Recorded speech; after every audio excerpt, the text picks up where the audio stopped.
Worked out quite what we were expecting. Did you not manage to get them a chat? If we could just go over to where the statue is for the code, and then that gives us some space.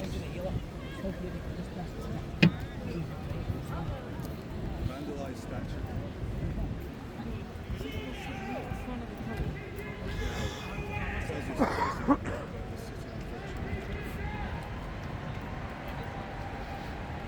We are standing up. We are standing up for the concerned citizens of Glasgow who don't want to see their city and country transformed by huge levels of mass immigration and so-called asylum seeking, who don't want to see the problems and dangers which come from that. Last year, over 1.2 million long-term immigrants came into the United Kingdom to settle.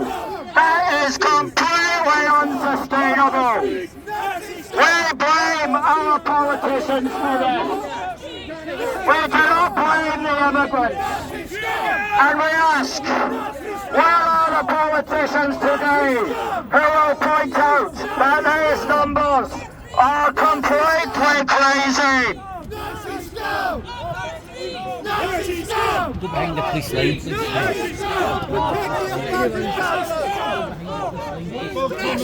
And look at the English Channel.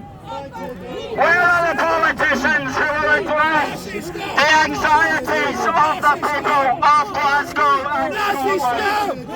As we watch Britain being literally invaded across the English Channel by hundreds of young men each day, these men make their way to Scotland.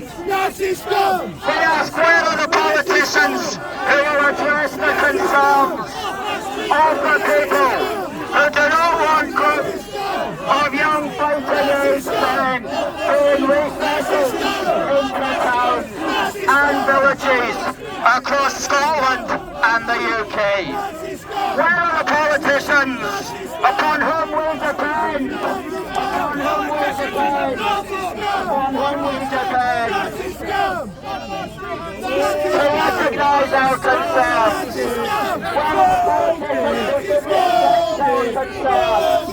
Where are the politicians who should engage with our concerns? Where are they? Why should it be left to people like Alistair McConnachie here from postforgood.uk to articulate these matters? There are millions of people in Scotland, unionist and nationalist alike, who are rightly concerned about the levels of mass immigration, and we want the numbers to be hugely reduced. Yet there is nobody on the other side of the square today who will address the concerns of the Scottish people regarding the transformation of our city, of our country, Scotland, and of Great Britain and Northern Ireland. It's as if the politicians of all parties, upon whom we depend for our protection, yet they choose to support open borders.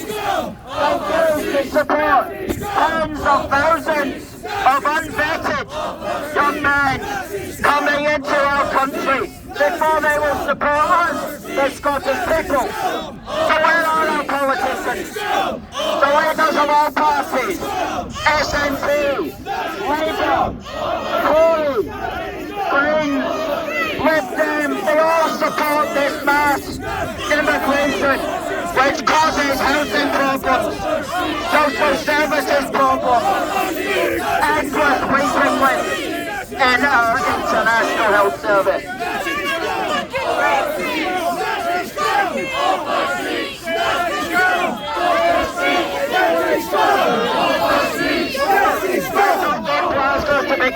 London, where the police have become overwhelmed with crime.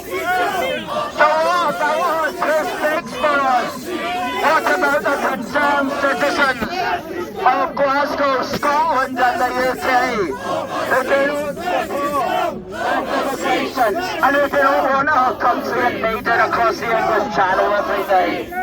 We have a right for our borders to be controlled. We have a right to expect the Royal Navy, in the words of a former Prime Minister, to defend our islands whatever the cost may be. We have a right to feel safe in our streets. We and our children have a right to be able to and not to be burdened by an international health service. We have a right to enjoy a society free from crime and a police force that's not overwhelmed. So we call upon our politicians to speak up for us, and we remind people that it's the politicians to blame. It's not the immigrants.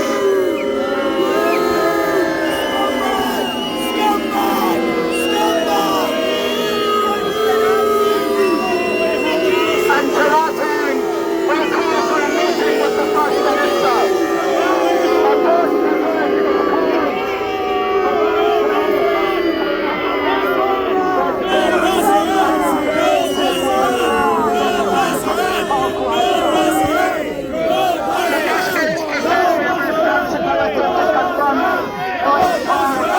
Racism, that's true. Well, we also have a responsibility to confront the fact that immigration is too high. Small boats must be stopped and cut back, and such so-called asylum seekers who are simply economic immigrants should not be dispersed within Glasgow and Scotland. He also has a responsibility to watch his language and ensure that he does not call the concerned citizens who point these things out by any scare labels such as extreme. We are asking John Swinney to meet with the delegation from both the group to discuss these matters. And following up, Andrew will also give him some policy suggestions. We want to meet with John Swinney to discuss our concerns for public safety and voter cohesion, and our concerns about the effects on housing, on medical treatment and public safety. Millions of people throughout Glasgow, Scotland and the United Kingdom have these concerns. These are legitimate, moral and political concerns. And there are millions of people who share them. These people are not extreme. These people are not extreme.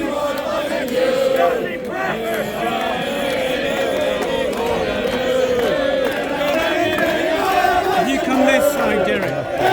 As we say, it is not acceptable to smear millions of concerned citizens as extreme. It's not extreme to be concerned about our country being literally invaded every day across the English Channel. It's normal and it's necessary to be concerned. It's not extreme to stop children being attacked and murdered. It's normal and necessary to stop the dangers to our children. It's not extreme to want to stop the boats. It's normal and necessary.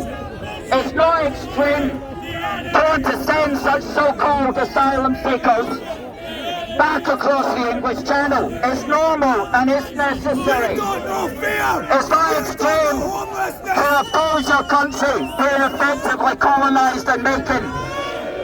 It's normal and necessary. It's not extreme to speak about these things. It's normal and necessary. And I'm just going to conclude by thanking you.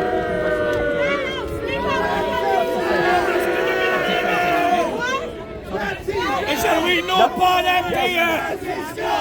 So to conclude, once again we ask the First Minister John Swinney for a meeting so we can discuss these matters with him. Our politicians he has a responsibility to watch his language.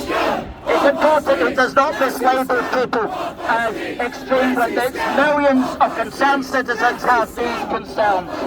Ladies and gentlemen, thank you for listening. God bless Scotland. God bless the United Kingdom, and God save the King. Thank you. And thank you to the police here.